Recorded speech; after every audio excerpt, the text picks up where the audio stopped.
Everybody, and welcome to Coffee with a Therapist this lovely Wednesday morning. I've had 2 cups of coffee this morning, so you get all of this today. No, I'm actually excited to talk about what you might observe in yourself if you've been the child of somebody who engaged in toxic parenting behaviors. Now, many of us, we probably had a parent that had at least a few or a couple of them. And if we were lucky, they only had a couple. And then some of us have maybe grown up with parents that engaged in a lot of toxic behaviors. And so, if that's the case, and if there wasn't any resolution or repair in your childhood or later on in life through therapy or other methods of healing trauma, then I'm going to talk about what you might notice or observe in yourself.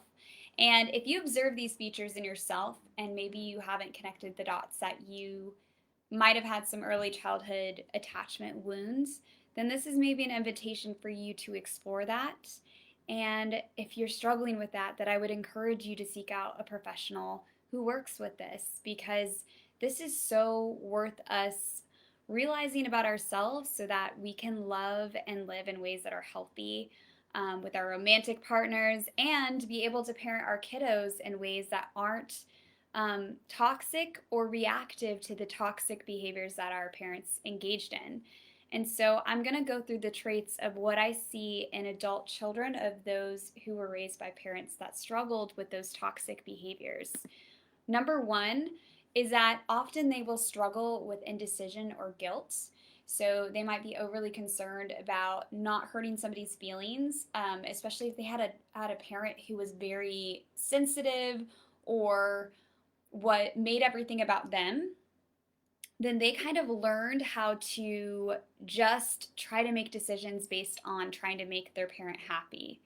But with that, what they didn't develop was their ability to make their own decisions and figure out what they liked, what they cared about, what they valued. Often people express things like, I don't even know who I am. And so if you struggle with understanding who you are or making decisions or feeling guilt about hurting somebody's feelings with the decisions that you make, you might have been raised by a parent who struggled with these toxic behaviors.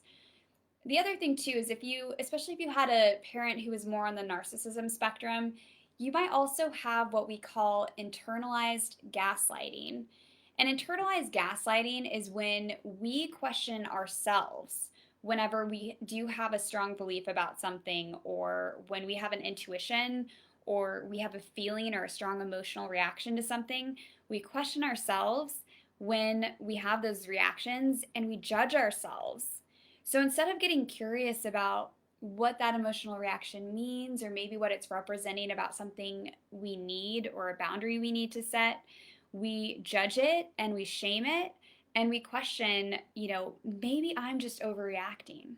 Maybe I'm the crazy one, right? It's like internalized gaslighting, where we question our own emotional experiences of things. Because again, we had other people in our lives who constantly made us feel like our emotions were not okay, or that they were crazy, or, again, turned things on us, we will consistently blame ourselves or question our own emotional experiences because that's what other people did to us, and we will engage in those behaviors ourselves.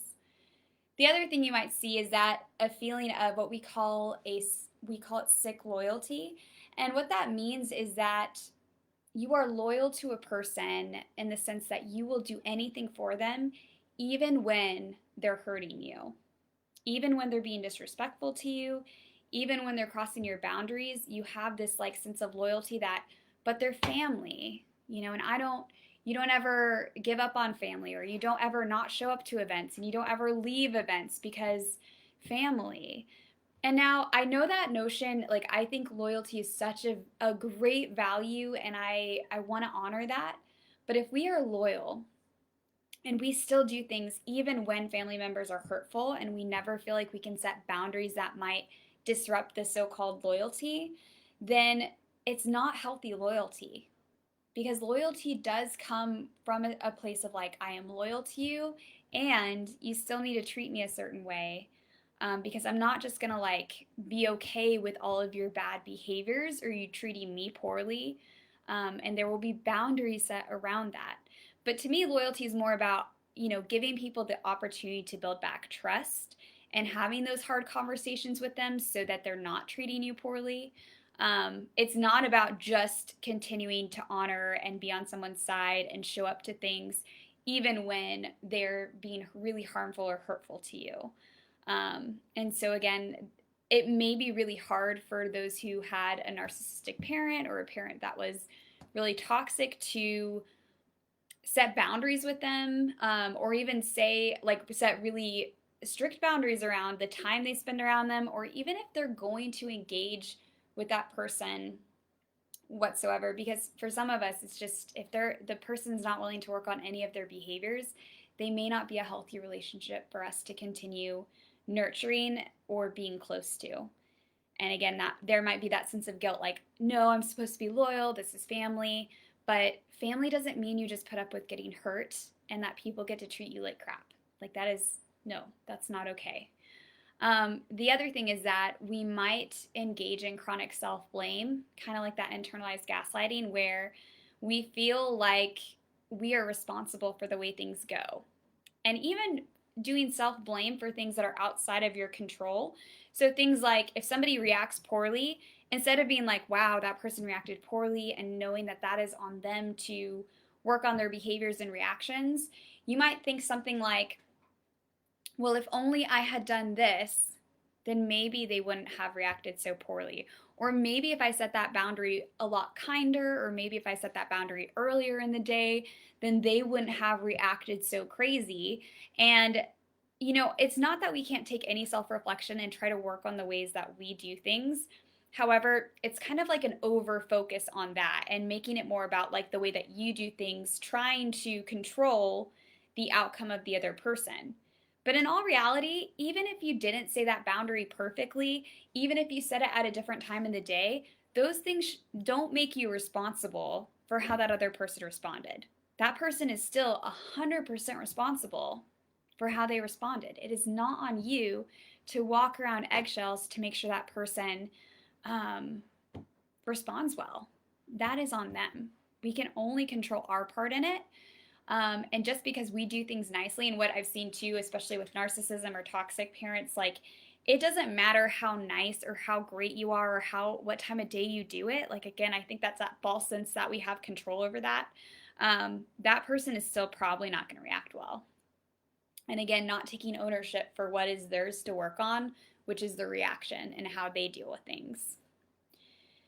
The other thing is that they're likely to also have what we call an insecure attachment. And generally speaking, what that means is that a person in their romantic relationships will either be overly independent, not wanting help, not wanting someone to get too close to them, keeping things more surface level, not engaging in as much emotional intimacy because that's not cool, or, distancing and avoiding whenever things do get hard.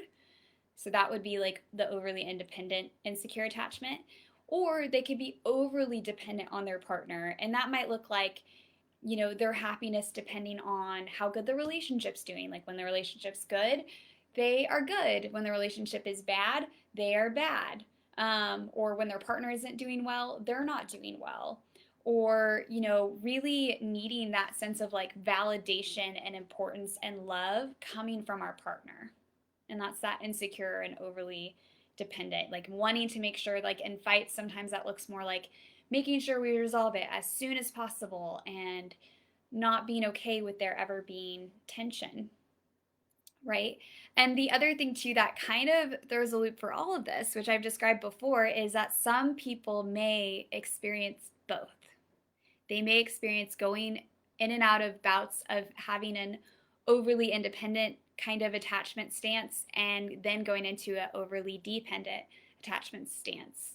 And that's what we would call disorganized. Now, of course, it doesn't always look exactly like cookie cutter like this, but essentially it's just not being able to have a healthy amount of intimacy and distance in a relationship, or having a strong sense of yourself while still being connected to that person and wanting to engage in emotional intimacy. And then the last thing, and I think ultimately the biggest telltale sign, is that they organize their lives around trying to make the other person happy.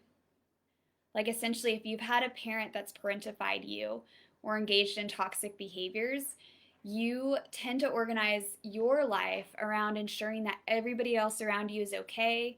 You might be the person that listens to all your friends, but then doesn't really feel like you have friends that listen to you. Or you might be the person that is just trying to do little things for everybody to make sure they are happy and doesn't really have that internal focus on what makes me happy and what can I do for myself. Like that almost just seems like a foreign language because you've learned how to live your life making sure everybody else was happy slash the environment was safe, right? Because if you didn't have a safe environment, you probably did things as a kid to try to control it, and in that didn't learn how to just be yourself and ask yourself the developmental questions and go through those phases of figuring out who the heck you are and just being that in a safe environment. I hope that all of that resonates. Again, I wanted to really hash out what I meant by all of these different things because I know I could just like label them in a list like I have on Instagram and TikTok, but I think fully talking about them and giving examples sometimes helps people connect the dots. Especially my guess is that a lot of people are like, what the heck is sick loyalty? So I hope that that was helpful in just kind of really hashing out what those things look like and the different features that we may exhibit if we've grown up in an environment where there were some attachment wounds or toxic parenting behaviors, or we had a parent that was narcissistic. All right, y'all, I hope you have a wonderful Wednesday.